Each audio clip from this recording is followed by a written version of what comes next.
I think one of the common threads for my generation are arcades. We all went to arcades. We all played games at arcades, whether it was, and arcades is a loose term, right? It's not just like this massive arcade conglomeration that we're going to, like a Chuck E. Cheese or something like that.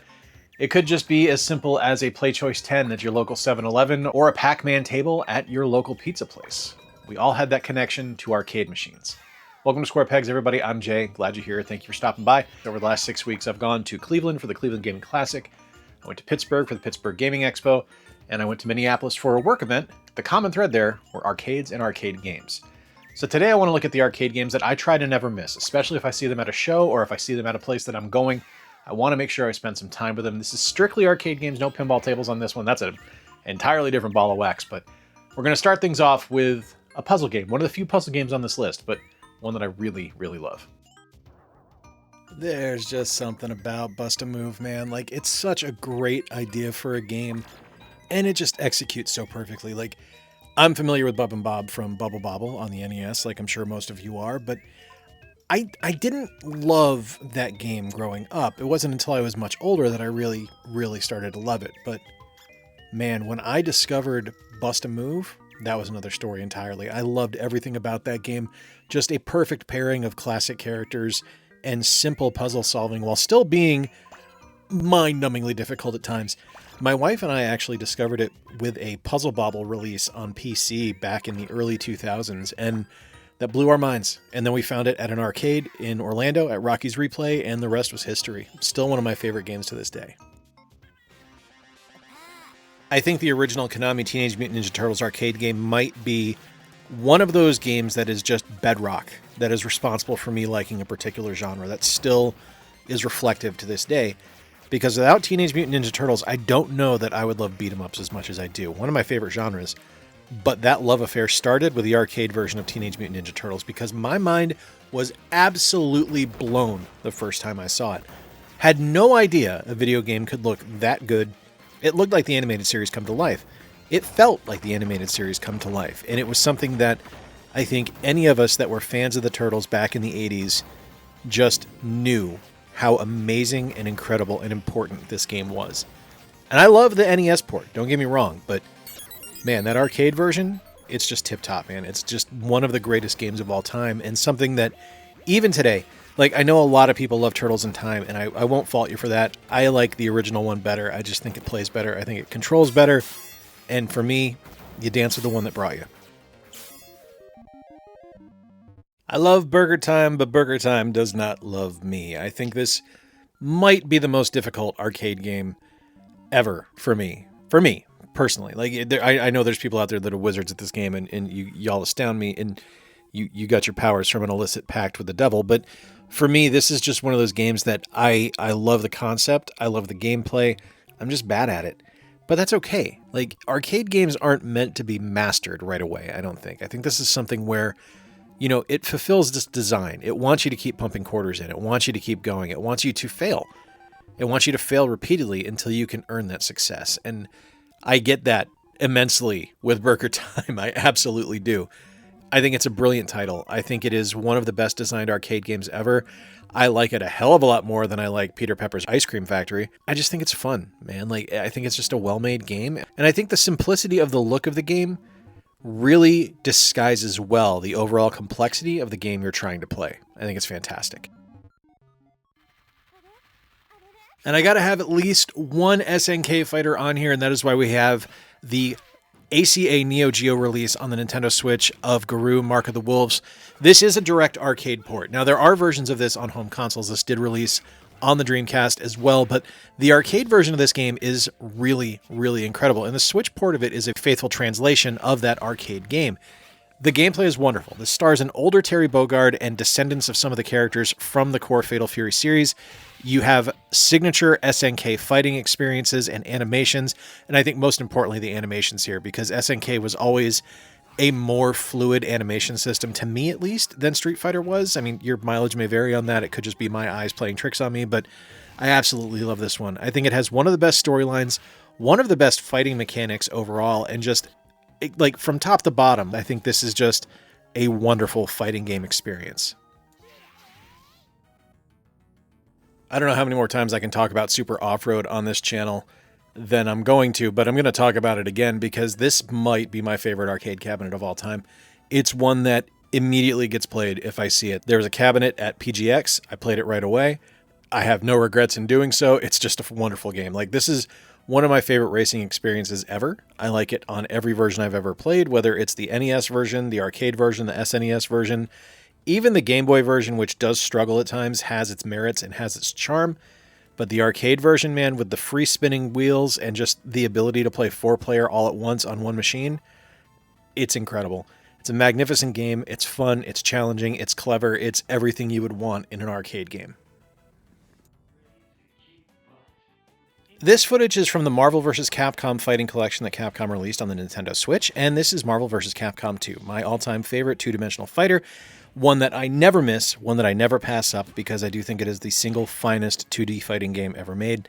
I love it. I think it is an absolutely brilliant combination of amazing properties between Marvel and Capcom. There's memorable characters in it. There's memorable stages. It is just literally one of my all-time favorite video games, and something that I never miss the chance to play. I love having it at home. I love being able to have the arcade port, but there's just something about playing in an arcade, slapping quarters down on the table to be the next guy to go, and being able to play against your friends or against someone that's just running the room. Love it. Absolutely fantastic game. One of the greatest of all time.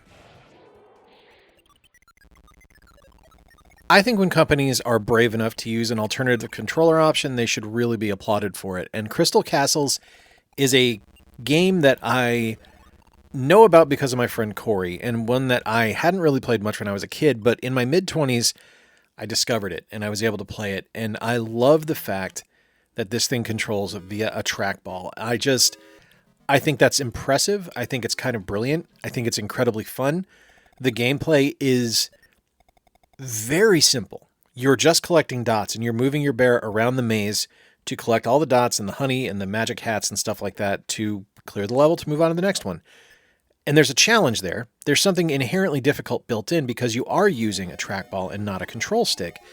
But it's so much fun, and it's so well made, and it's such an incredible experience from top to bottom that I just can't help but love it. It's a little dated by today's terms, but I don't really care. It's still fun. WWF WrestleFest was one of the games that I really enjoyed that was kind of the rare sports experience in an arcade. Like, there was plenty of Neo Geo sports games that I never really got a chance to play until I was significantly older, so I don't include those here, but WrestleFest was one that was at the local A&P up in Massachusetts, so I would play it every time I would bop down there to go get a candy bar or something like that. The game was fun. It was an enjoyable experience that was just well designed. It featured wrestlers that I was familiar with, that I loved. Jake the Snake Roberts was in it, so I was always going to play as Jake the Snake, as you can see here. It's either Jake the Snake or Mr. Perfect. Those were the two I constantly played as. I just thought it was a brilliant game, and I thought it was something that really lent itself well to kind of like Ms. Pac-Man being a timeless experience. Like, we see Retromania Wrestling borrowing heavily from the WrestleFest experience, and I think that's kind of brilliant because they're trying to emulate that kind of overall joy of playing a game like that.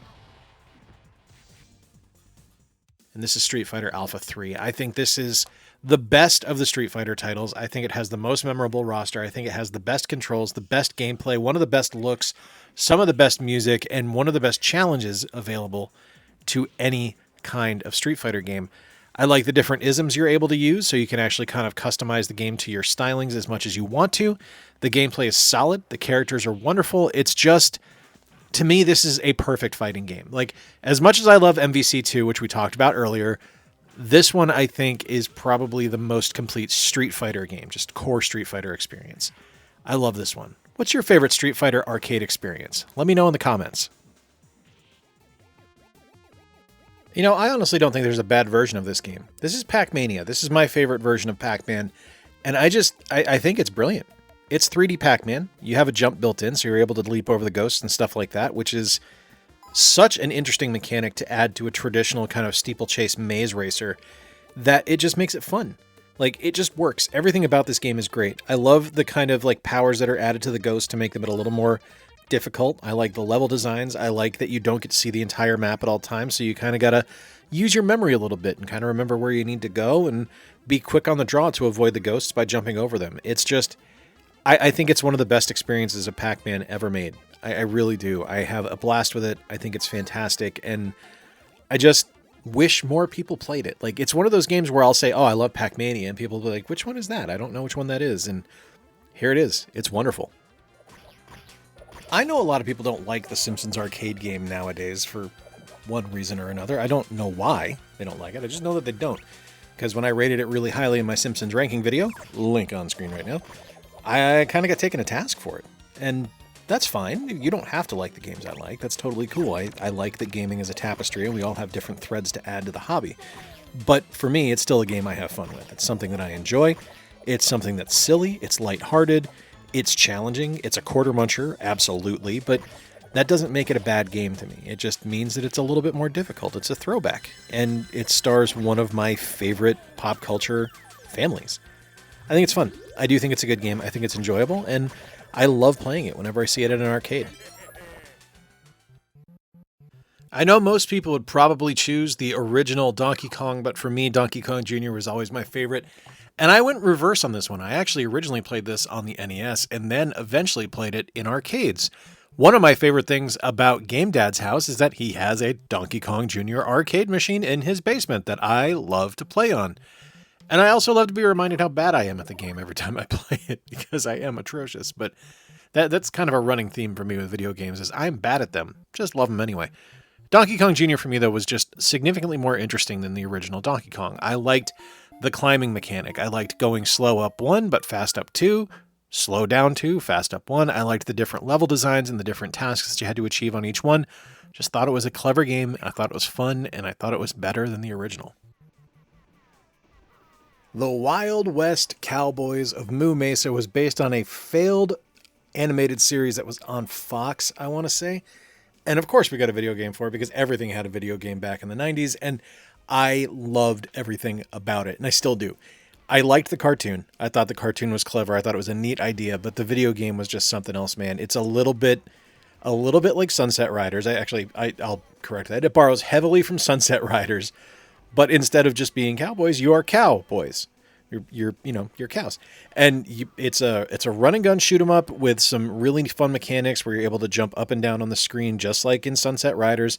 You pick up power-ups, you use them against bosses, and there's big fights at the end. It's just a wonderful game and something that I will always dump quarters in if I find it. I am so bad at Congo Bongo, and this is not one that I really ever knew about until I heard Riggs talk about it in one of his videos. And I found it in an arcade, and I played it, and I loved it, and I am so inept at this video game. And it's just one of those games where I'll put the quarter in, and I'll be like, well, I just pissed away 25 cents, but I'll still play it, and I'll still have fun. As you can see from the footage, I'm awful. I am patently terrible at this game. I will say much better on an arcade cabinet than I am emulating it via MAME at home, but it's one that I just think there's some inherent charm here, and something that, Sega made great arcade games. This is one of them. It's a lot of fun. I actually discovered this one in the same CD-ROM that I discovered Bust a Move on. This is Money Puzzle Exchanger, another puzzle game for the Neo Geo, and this is such an incredible game. So the idea is you need to create chains of different monetary values to add up to another value to be able to clear them out. So it's like a reverse Tetris, I guess, for lack of a better term. I'm sure there's another puzzle game that this is kind of a clone of that I'm not familiar with. Let me know in the comments down below. But I enjoy the hell out of this game. I think it's incredibly clever. It is aggressively Japanese at times, but it is a really, really fun game overall. I think it is a wonderful, just kind of difference in puzzle gaming in an arcade machine that I hadn't expected to enjoy as much as I do. I absolutely love this one. I mean, if I got the Wild West Cowboys of Moo Mesa on here, I might as well put Sunset Riders on here as well. This is one of my favorite games. I love this on the Genesis, and I love it on the Super Nintendo, and it's somehow even better in arcades. This is a really creative way to tell a Wild West story while being absolute nonsense and ridiculous and just a living cartoon. It just works, man. Like, it is so much fun. It is so well designed.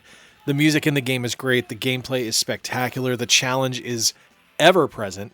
And I love all the different stuff that happens in the game, like the different dynamite that gets thrown at you, the stampedes you have to jump on top of and run alongside or run along top of, the train chases and things like that, where you have to avoid things that are flying at you. It's a series of Wild West tropes done in an overly aggressive anime style, and it just works.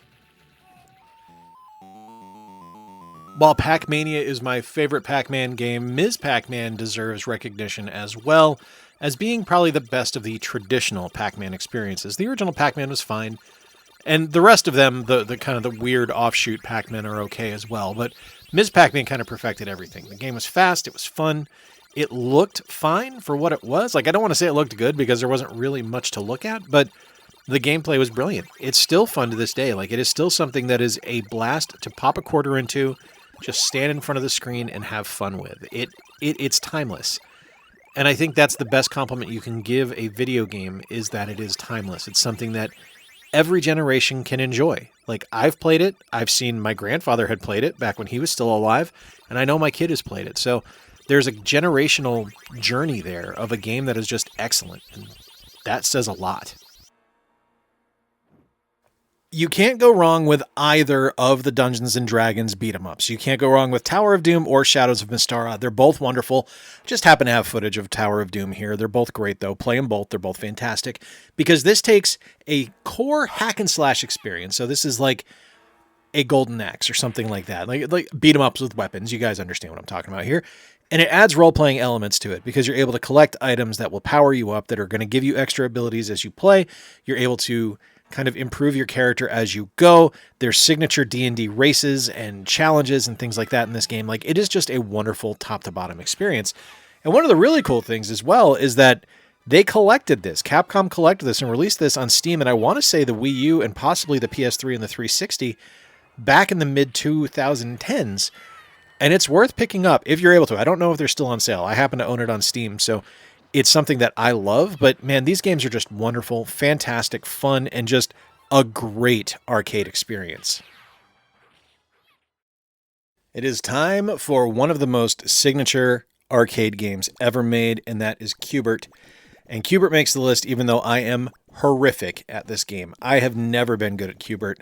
I have never been successful at getting any kind of deep into this game. I am just flat out awful.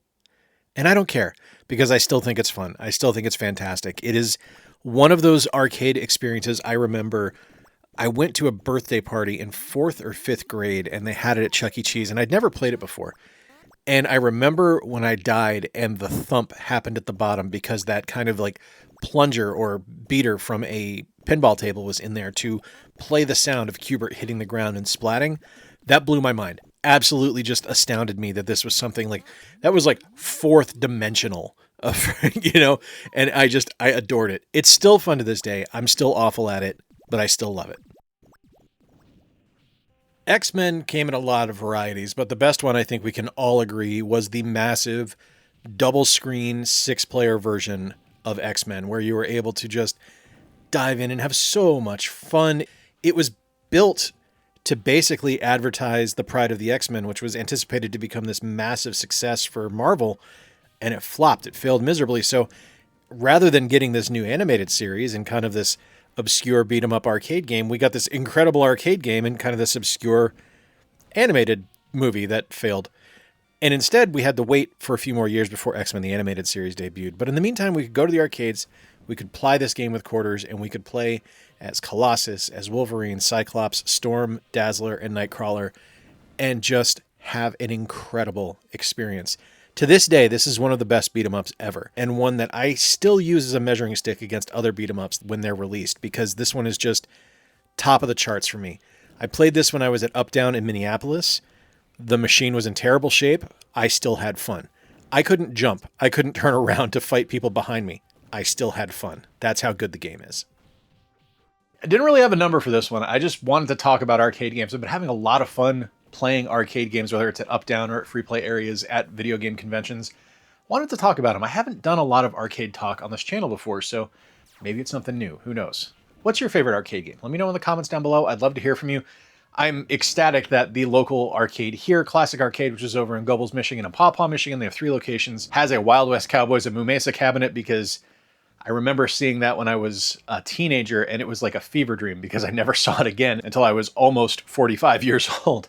And it was something that absolutely blew my mind when I saw it. I was so excited to play it, and it still plays so well today. Arcade games are something you can play anywhere. If you're going to do MAME, you can emulate them that way. There's also plenty of arcade ports on modern consoles, whether you're looking at the ACA Neo Geo series, the Arcade Archive series, or plenty of compilations from Capcom, SNK, Namco, tons of companies that put out compilation discs or compilation cartridges with arcade ports on them. I want to know your favorites. Let me know in the comments down below. If you enjoyed today's video, give it a thumbs up. I really appreciate it. If you really enjoyed it, consider subscribing. I'd love to have you stick around. And until next time, remember to play more games, stay square, and take care. I'll talk to you soon.